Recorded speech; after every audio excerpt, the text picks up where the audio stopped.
Are you ready, kids? Aye, aye, Captain!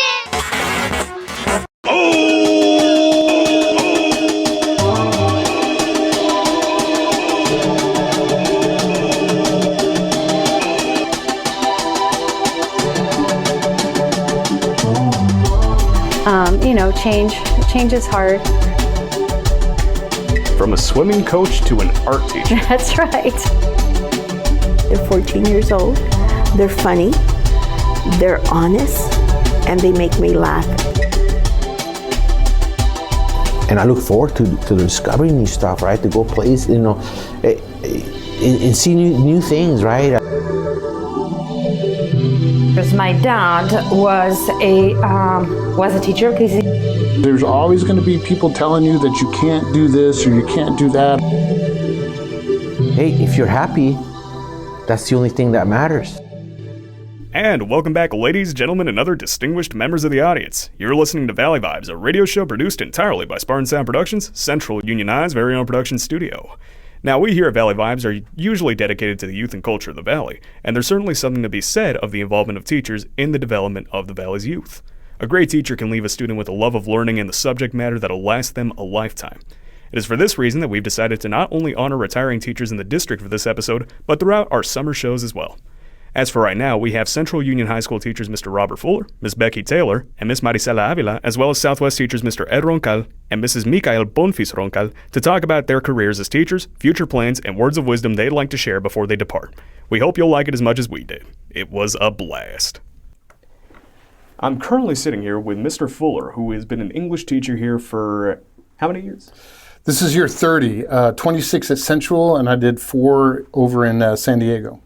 A very long and I'm sure illustrious career. Mr. Fuller, if you could, go ahead and introduce yourself. Well, hi, my name is Mr. Fuller. I'm an English teacher here at Central High School. This is year 30 for teaching, and I'm on my way out. So I'm happy to say a few words as I exit this stage of my life, and I'm moving on to the next phase. So, what would you say was your main motivation for becoming a teacher? I had worked in college as an aide, like a teacher's assistant, at a middle school in San Diego, and I found that I enjoyed working with kids. And I had also been coaching Little League baseball. And so I finally figured out, what job could I do where I could work with kids and coach and get paid to do that? And I thought, well, shoot, maybe I'll be a teacher. And that's what got me started. Why English specifically? In school, I always enjoyed English. I was always, better at English than other classes. I enjoyed reading and writing, in my own, as a student myself. I had a couple of English teachers along the way that had a big impact on me as well. So that's what kind of pushed me towards English. And I was bad at math. I made it through, but I was lousy at math all the way through. So I definitely wasn't going to go that route. But I always enjoyed English and reading and writing, and I was better at that than other subjects. I see. And where did you start your career? Well, I student taught in San Diego at a middle school, Lewis Junior High School, and I came down here to Central. I thought I was going to come down to Central for 1 year. That was my plan. I ended up staying at Central for 5 years, the first 5 years of my career, and then I went back to El Camino High School in Oceanside. I was there for 4 years, and a lot of things happened, but I got married, I had kids, my wife is from Calexico, and we decided to move back to the Valley. And I always liked working at Central, and I was hoping I could get a job here. So we came back after that, and I've been at Central ever since. So over the years, what would you say have been the highlights of your career? Oh, well, I've had a bunch, I guess. I always enjoyed coaching, like before I had kids of my own, and I was, young, and energetic and a little bit more physically fit. I enjoyed coaching, so I coached freshman and JV baseball here at Central. I coached freshman volleyball for a couple of years when the coach that they were going to have quit at the last minute and they needed somebody to fill in, so I took that over, and that was a lot of fun. I did the Shield newspaper for a few years, so that was always fun. That was a lot of work, but it always was a big reward when the newspaper came out. So and I taught journalism. I was the lead teacher for the Legal Law Academy when that first started. So I was part of the first group of Legal Law Academy teachers here at Central. You know, the academy wouldn't exist if it wasn't for that group of teachers that got it started way back in the old days. So I guess those are some things that I'm proud of. Well, besides all of the, coaching and extracurricular stuff, what about academics? What would you say has been the high point of, teaching English? Well, I've taught mostly English 9 over my career, I feel, and kind of getting students to like Shakespeare, getting students to like Romeo and Juliet. That's not easy. That's not easy to do. And the language is hard. It's an old text.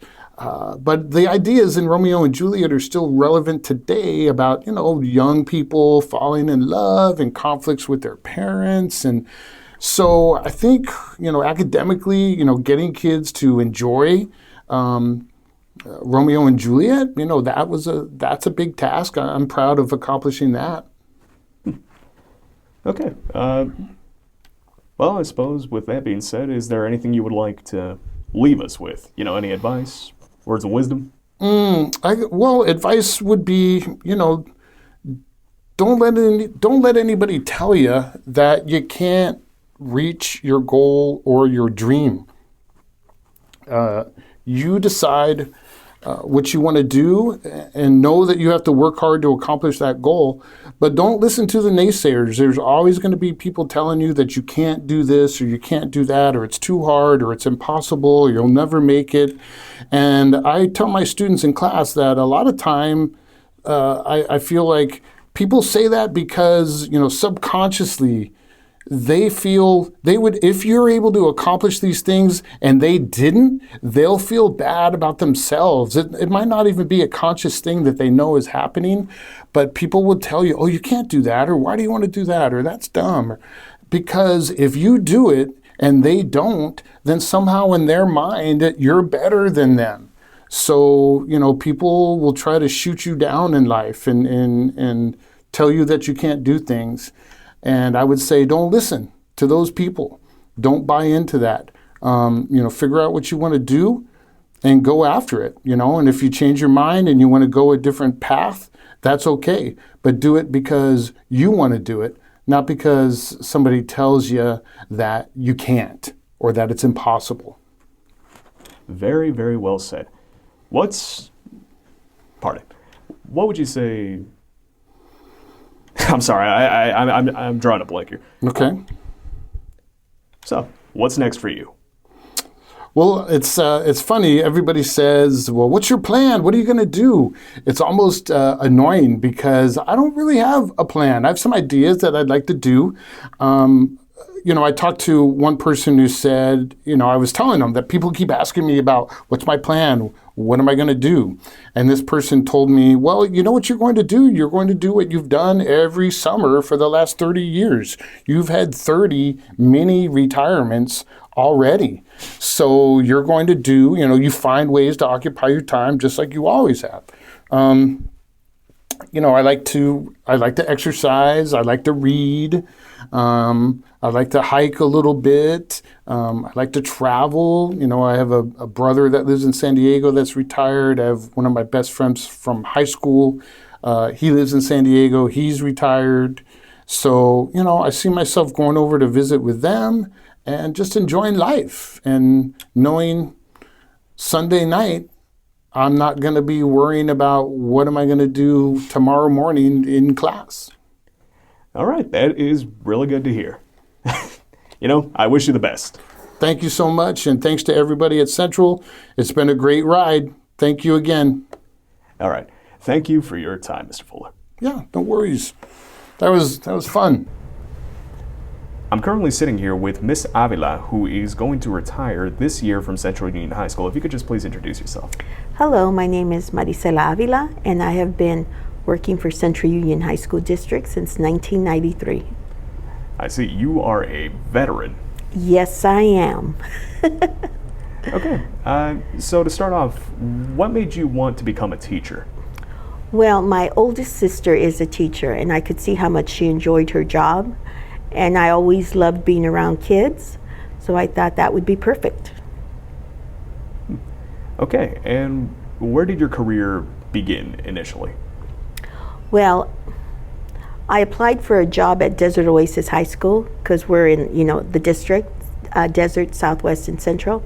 So I actually started at Desert Oasis, and then in 1998, I transferred to Central and became the director for the pregnant and parenting teens. So I worked for Central, Southwest, and Desert for 22 years, traveling. And then once COVID hit, well, I have this job. I teach freshmen Success 101. I actually think I had you for my Success 101 class. Oh, wow. As a work. Was it during COVID? It was during COVID. It was during COVID. Oh. Okay, so there's a little connection we have there. There it is. So you held the position of Success 101 teacher for a very short time compared to being in charge of the daycare here. Right. Were there any highlights, you would say? The first highlight every year was seeing all my students graduate at all 3 high schools. The second highlight is when I walked onto campus and saw one of my students teaching here. And I've had a couple of students go into education. Well, more than a couple, because I have a couple teaching at IVC also. Is there anything you could tell us about being in charge of the parenting? Well, I don't want to say it was a stressful job, but it wasn't a very happy job either. I can tell. Yeah. Young girls aren't meant to be parents at 14. It's just very difficult for them. So I was always happy that they came to school every day. They did their work along with being a teen parent, and they succeeded. And that's all I wanted them to do, is succeed.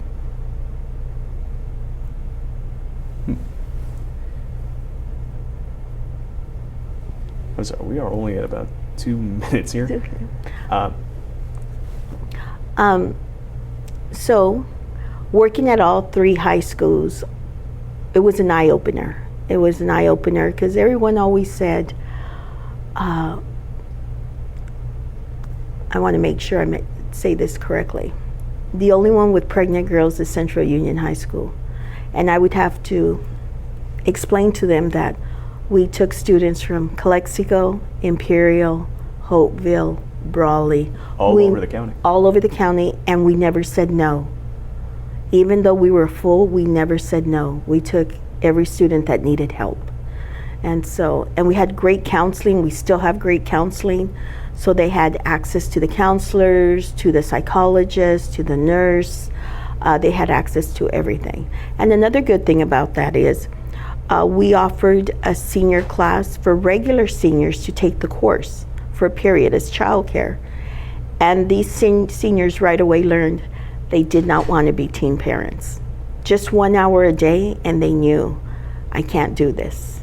Because babies cry, babies throw up on you, babies throw temper tantrums, and they had to work with that every day. So it becomes an interesting issue when you talk to parents about teenagers and having babies and, oh, not my daughter, not my daughter. Well, you never know. Yeah. You never know. So I grew a lot in that program. I learned a lot, and I'm thankful I got to work with all those teen parents. I was very blessed. And now I'm blessed with freshmen. I have My numbers run around 175 freshmen a semester, because the SEX 101 is only a one semester course. So I have a lot of 14-year-olds, and I have to remind myself of that every day. They're 14 years old, they're funny, they're honest, and they make me laugh every single day. I enjoy coming to school, I enjoy my job. I'm happy here all the time. It's my second home. I'm very glad to hear that. It's shockingly uncommon to find people who really and truly enjoy their job, so I'm glad to hear that you enjoy yours. I read a statistic years ago, I don't even know how many years ago, and it said 97% of people get up every morning and hate going to their jobs. 3% get up and love their jobs. I'm the 3%. That is fantastic to hear. So, before you retire, is there anything you would like to leave us with? Any words of advice, wisdom? Well, I would just like the students to know that I'm going to miss them. I'm going to miss the faculty. But I want them to know that whatever they want to do in life, they're capable of. Don't ever accept the answer no from anyone. Do what you feel is in your heart, and you can accomplish it. Okay. And I suppose the only thing left to ask is, what's next for you? Well, I have 4 grandchildren, and I only see them once a year. My son's in the military, 20 years, and he just moved from Germany to Texas, so I'm going to see my 3 grandchildren there. And my other granddaughter, Mia, they live in New York, so I'll be traveling to New York and Texas often. Lots of traveling, but hey, they seem like nice places. They are. In fact, I hope they all come here so we can go to Disneyland. That would be nice. That would be. Okay, thank you very much, Mrs. Avila. Thank you. Hello, I'm Dr. Tom Tackey, and we're back with another one of our CUHSD retirees. This time is Mickaelle Bonfils-Roncal, who is the vice principal at Southwest High School. Mickaelle, can you introduce yourself? Okay, so hi, good morning, or is it good morning, good afternoon? Okay, so hi. So I'm Mickaelle Bonfils-Roncal. I am the assistant principal of Southwest High School. I'm in charge of the curriculum, the scheduling, the academic support, testing, and anything else that falls, on my lap. Fantastic. So, and you're retiring soon. And what made you become a teacher? That's a good question. Well, I come from a family of teachers. My dad was a teacher because he's now retired, and he was a teacher. He taught at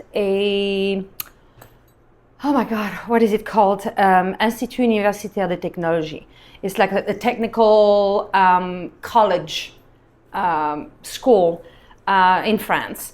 And I used to go on Wednesday afternoon, because we didn't have school on Wednesday afternoon. We had school on Wednesday morning and Saturday morning. So on Wednesday afternoon, I used to go and be with him.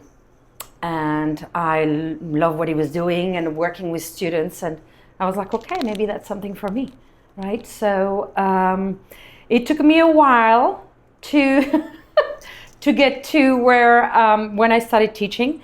But I started teaching in Scotland, and then I met my husband, and then. What was he doing in Scotland? We met during one summer, and he was visiting his sister, and I was working with his sister at the William Faulkner Foundation at the university, and so we met and.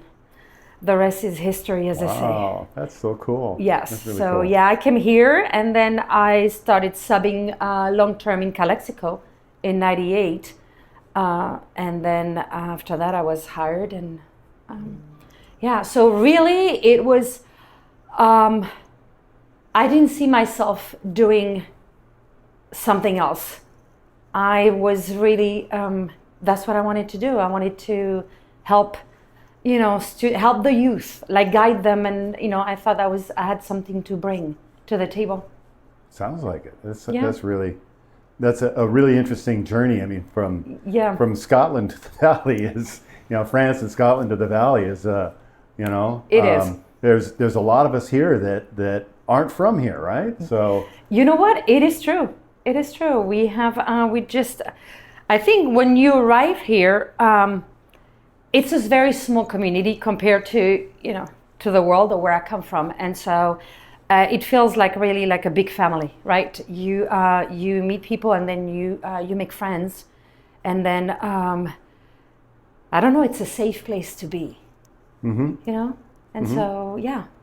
I agree. I think, it's like you talk to people from other parts of California that they don't know where we're at. Yeah. And some of them that do or that have driven through like, ooh, what are you doing there? And it's like, but it really is, it's got such good things. I think, you and I were at a retirement party this last weekend and Bob Fuller mentioned just that it's the people that, they're just so special here in the Valley that it makes it home.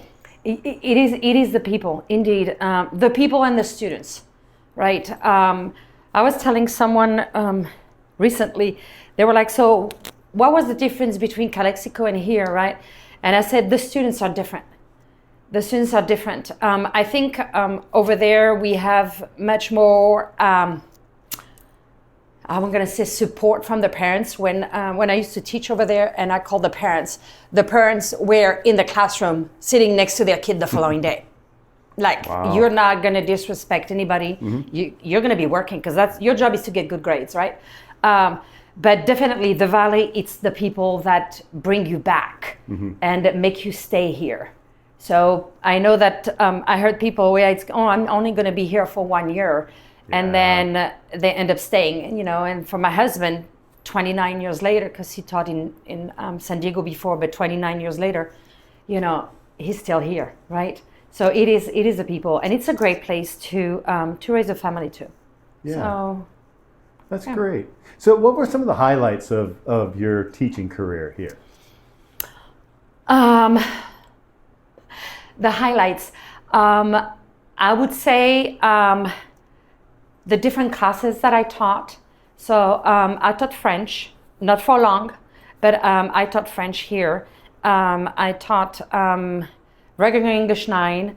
I taught English 9 honors. It was not called honors before. It was called, oh my God, English, I can't remember, but it was not called honors. You might have to cut that. We'll clip this out. Yeah. And then I taught, the best place for me was English 9 and the English 9 support. And it was to teach English to the students who needed more support in English. So students who had been here for like maybe 3-4 years, but were not fluent in English. And I found my niche right there. That was it. That's where I was able to really shine as far as me being a teacher. I'm an English learner myself. I learned English, when I was in school. It was not my first language. So I really related to their struggle, to their, saying, I don't know how to say that word. I said, I know how to say it, but sometimes it sounds funny when I say it. So, we would use technology like, okay, how do they say it on, it wasn't Google at the time. But I found ways to make sure that when they left my classroom, they felt more confident in able to express themselves in English. And I think that was my thing. I was like, yeah, I want you to feel confident. So I would use poetry. I would use music. We would have music days when we would analyze songs. Sometimes they brought me the songs and I was like, no, we cannot do this one because it's not appropriate, but we'll choose this one that's, the clean version. So yeah, it was, so I was really trying to, bridge their world and my world and said, okay, let's focus on English. But you cannot forget your own, your first language. So it was really make them feel more confident in increasing their ability to speak English and at the same time maintaining the level that they had in Spanish. That's great. Yeah. So what comes next? So what comes next? So travel with family, with my husband. We've been planning trips. So the first one is I am going with my girls. We're going to do a girls trip this summer to France. Wow. So we're going to go and visit family. But it's going to be a great time for the two of them and me just to bond, to have, to do things just as, mom and girls. Then we're going to come back here. My kids are going to go to Montreal in Quebec where they study. And then Edward and I, my husband and I, we are going to travel. So we have things planned. I've always wanted to do the Chili Festival. I want to do all the festivals in the US. The Bourbon route for him. And then after that, we want to explore Mexico. And then we'll go and visit our kids in Quebec. So yeah, it's going to be a lot of traveling. And then we're going to have our home base in Ensenada, Baja California. Okay. And then from there, we'll be able to go anywhere in the world. That's great. Yes, and enjoy ourselves. And we are both healthy. And so I think it was, when it's time. Mm-hmm. That's true. You know when it's time, and this year it was time. Okay. It's like, okay, the both of us was like, yeah, package deal. Fantastic. Roncal's out. All right. Well, I appreciate your time here and wish you the best of luck and safe travels. Thank you. Thank you, Dr. Taki. I appreciate that. I'm currently sitting here with Ed Roncal. He is a retiring teacher from Southwest High School here in El Centro. And Ed, why don't you go ahead and introduce yourself? Mr. Roncal, Southwest High School. I've been teaching 29 years here at Southwest, and I had taught a year in San Diego. So basically, I am retiring with 30 years of teaching social studies, world history, econ, government. I love econ. I love econ. Government, not so much. It's interesting, but not so much. And then, but the history, yeah. What I was trying to share with you at the retirement party, that in a sense, it's I've gotten to have discussions with my colleagues who are not just my social studies colleagues, but to me, like Aristotle, Plato, René Descartes, and Voltaire, and Rousseau, and Hobbes, and Locke. No, but it's like, to me, it's like I live with these guys. I use a lot of their ideas and quotes for my classes, and to make the kids think and to perhaps perceive something that is beyond their everyday perception and understanding of where they live, and like right there, I got Je pense donc je suis. So I tell the kids, Je pense donc je suis. What is that? I think, therefore I am. So you have the ability to think, right? That means you exist. So what are you going to do with this existence? What are you going to do with it, right? And a lot of kids really, they start thinking, I want to do this, I want to do that. Well, you're alive, right? And it's sad when kids don't realize that they're alive, that they're lucky to exist and to be able to get up in the morning and actually experience life and everything that they have to look forward to. A lot of kids, they don't see that. And so I think my job partly is to make them think like that, right? So, and I told you this quote, Socrates, true wisdom is in knowing that we can never know everything. And so that's fill yourself with wonder, go outside and look. I mean, right? And I'm talking about outside the valley. I'm outside everywhere. Travel, go to Europe, go to Asia, go see things. Go to college in a big city somewhere and discover jazz and blues like I did, you know, and Chinese food and Arabic food and all that good stuff, right? That's right. So where did you grow up, Ed? As a little boy in Mexico, then I came here, and then I maybe fifth grade, maybe fourth, fifth grade, I came here, and then went to high school here, and I went to San Francisco for college. I was in the Army for a while. I was in the National Guard after that, and I lived in San Diego, did my graduate stuff over there, and then they opened up the high school here. And back you came. Yeah. Wow. But it's been a good ride. I mean, you know, perfection doesn't exist, so you have to appreciate where you're at and the opportunities are in front of you and what's available to you. And Imperial Valley is a nice place. It's a nice place to raise your family. You know, Mexico's right there. That's awesome. Take advantage of that, you know. I agree. So, your wife and I were talking about how there's just, you know, there's so many of us that aren't from here, but this is home now, you know? And I guess it started out kind of as home for you after, well, how old were you when you moved here? as a child or when I came back? Yeah, no, when you were a child. Well, I was a kid. I went to high school here, and then Right, so it's always been home. high school. Yeah, pretty much in a sense. But I always, you know, I think I didn't appreciate it as much as I appreciate it now. And I think once I leave, because my plan is to leave, I think that staying in one place too long, you tend to stagnate intellectually, emotionally, and I look forward to discovering new stuff. Right, to go places, you know. And see new things, right? I want to perfect my French. I would like to speak better. French is a really interesting language. It's complex, and Spanish the same way, right? It's just, you know, I love Mexico. I love it. You know, France is super interesting, and my kids are in school in Quebec, so I look forward to that as well, checking that out. And I want to go to Nova Scotia and eat. I love oysters, so oysters, I tried them from over there. My God, it's just Cold water's awfully good for oh them, my isn't it? God, dude, it was so good. I'm like, just amazing. You know, from Nouveau-Brunswick, New Brunswick, right? Yeah. So they have the little French word for it, but no, there's a lot of little things, just little things that you don't have here that you can find in other places, and I think that makes life interesting, right?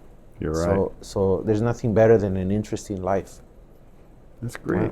So that's a great little segue then. So what are some of the highlights of your career here in the Central Union High School District, Southwest High School? Highlights.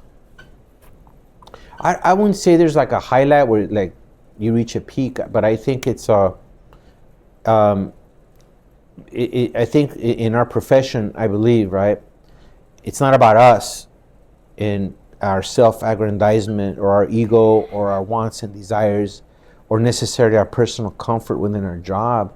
It's about the kids and taking care of those kids and giving those kids what they want. And you know, all my highlights in my mind, you know, it's not like I was coach, I was department head, I was union president. I did little things. I think that was fine, right? I did those jobs, but I think the highlights are just like I was telling you earlier with that kid, with that drummer kid who had turned to Miles Davis and Art Blakey, and the guy kid comes and smiles to me and says, "Mr. Roncal, check this out." And I'm like, "Oh," and I'll play it right there on the YouTube, and it's an old song from 1958 with, you know, what's the difference between John Coltrane and Wayne Shorter? You know, you're a musician. Oh, well, one's the cool school. The other one is, you know, before bop, bebop, or jazzing. And so I see the little twinkle in their eye, and I go home, and that was a triumph. So I think, you know, a young lady comes in, "Good morning, Mr. Roncal, how are you today?" Yeah, that's right. I don't know. I just, that's what I'm gonna miss. That's very it right true. That's it very right true. there. So it wasn't about, you're teaching, you're going through the mechanics of, okay, this is it, this is the lesson, this is that. But periodically there's somebody like, oh, right? what is that? And then, okay, it's right there. It's Marcus Aurelius. The quality of your thoughts determines the quality of your life. So, okay. Another great segue, Ed. So, Yeah. you know, what's next?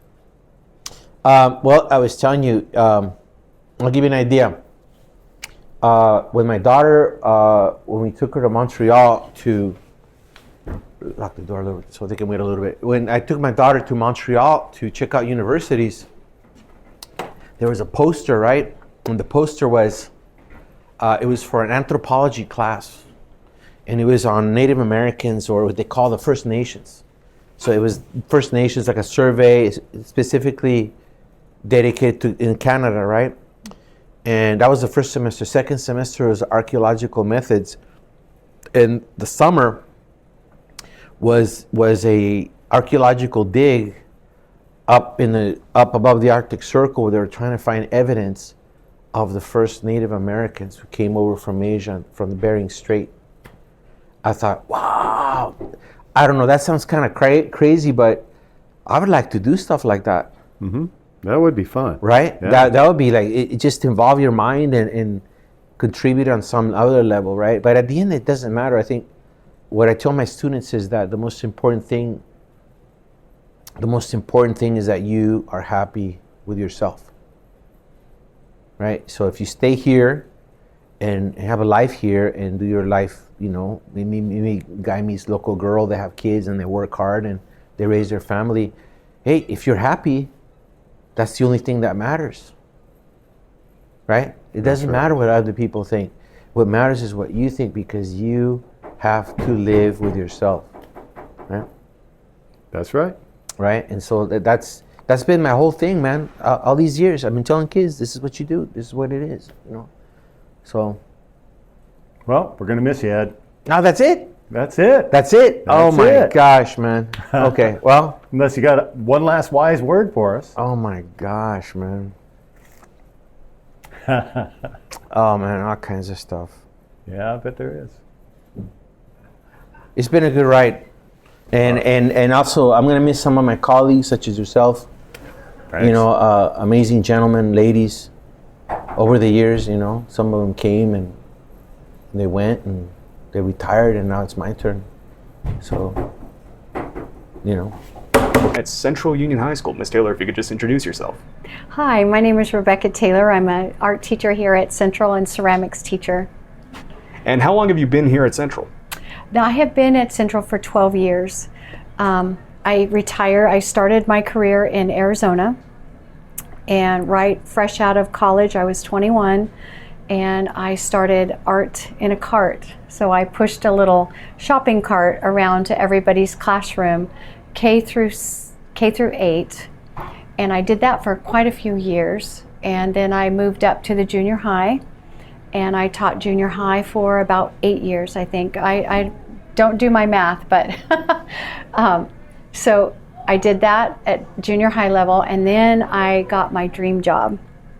At the time, I moved to Yuma High School, and that's where I went to school. I graduated from Yuma High School, and so to go back as a teacher, I thought was just the most rewarding thing. And I remember first day, getting emotional. First day I stepped on campus, I thought, I've made it. This is it. This is my perfect job. And I stayed there for a very, very long time. And I loved it, so I taught ceramics. During that process, I went back to school and I got my master's degree in counseling. And so then I thought I wanted to be a counselor. So I moved into the counseling department and I stayed there for, I think, 4 or 5 years. And I miss the classroom so much. I have this innate drive that I have to create things all the time. So I found myself sitting at a computer all day, doing kids' schedules, and then I'd go home at night and I'd paint or draw or anything just to get that, you know, longing, that satisfaction that I needed from, you know, creating all the time. So then Arizona, this is all in Arizona. Arizona went through a budget cut, and they had to cut 3 counselors from their staff. And so I willingly said, I will go back to the classroom in a heartbeat. So back to the classroom I went, and I taught ceramics there. And then I stayed there until I got a phone call, and I was told that Central was looking for a ceramics teacher. And the person on the other end said, "You're the best ceramics teacher I know. Are you interested?" And so I was like, wow, you know, I could retire in Arizona, and because I had worked there long enough, and then I could come over to Central. So I reluctantly, I was afraid, you know, change is hard, but I thought, you know, I'm ready for a change. So I said yes to that phone call, and so I retired in Arizona, and then I came over to Central, and I think that was in 2000 and I don't even know, 4 maybe? I don't know. It's been a while. Or 2011, sorry, 2011. And so I came here thinking I'll stay here 5 years. And that's all, you know, I'm just going to stay 5 years and then I'm going to really retire. Well, this is my 12th year at Central, and I just fell in love with this school. This school has such tradition. It's so rich in tradition, and the kids are so kind. I can't carry a box from one side of the campus to the other without 3 kids wanting to help me and to carry the box for me. And you know, you just don't find that anymore in society. But these kids are willing to help. They open doors for me. I find it quite humbling because they're just so kind and so loving here. So here I am 12 years later. But I love teaching ceramics I do teach painting and drawing, but I do love the 3-dimensional, because you can do so much with 3D. You know, you can create whatever you can imagine, you can create out of clay. And I've always said that clay is the master of disguise, because it can look like leather, it can look like wood, it can look like ceramic. You know, it can just disguise itself however you want it to be. And the other thing I find with teaching ceramics is kids are more willing to try ceramics if they've never had another art class. And they're more willing to try clay than they are to pick up a pencil and draw. Because to draw, everybody's like, I can't draw. But, you know, and I find that sad, but I'm so happy that kids are willing to do clay, because, you know, that's new. And it's really hard to fail at it, you know, because you learn, everybody starts from the beginning. But I think kids feel like you have to have talent, per se, to take a drawing or painting class. So I tend to get more of a well-rounded student body. You know, I'll get everywhere from a football player, cheerleaders, ASB. I get all the variety, the cross-section of kids. In ceramics, so it's kind of nice. I get to experience and show them a different side of you know, art and being creative. So, and they're not as intimidated, I don't think, by the clay. Okay, and what would you say has motivated you to start teaching? Back in the day, I was a lifeguard, and I guarded the pool, and then when I became old enough, I got my WSI, which was my water safety instructor certification, and so I taught swimming lessons. And just to see a child be so afraid of the water at the beginning, and then 2 weeks later they're jumping off the diving board and they're swimming across the pool, and I can remember the kids popping their heads up and this big smile because they had completed, you know, swimming across the pool all by themselves without me.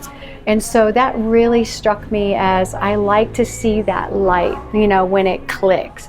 Oh, I did it.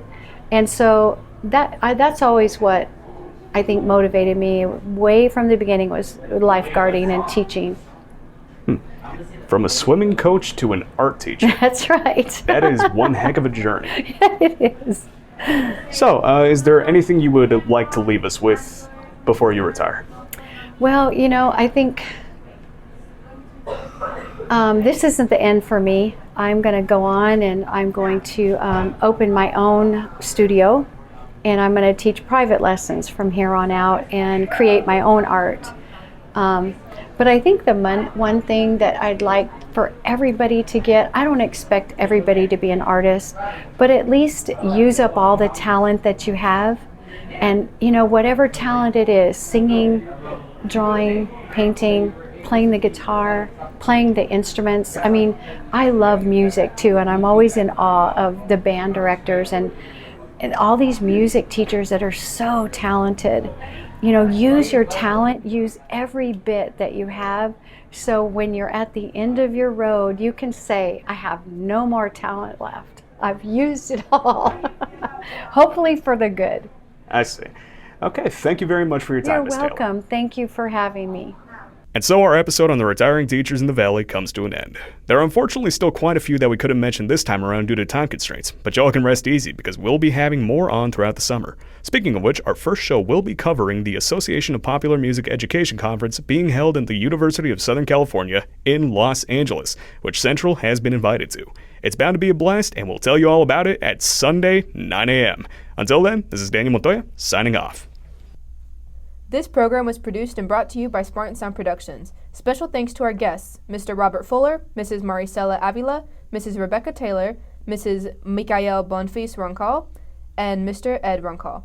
We also would like to recognize our production team, Daniel Montoya and Soren Dorantes, Dr. Thomas Tacky, creator and director of SpartanSound Productions, the administration of Central Union High School and the Central Union High School District, and Mr. Javier Fimbres and Power 98 for hosting us, and to you, the listeners.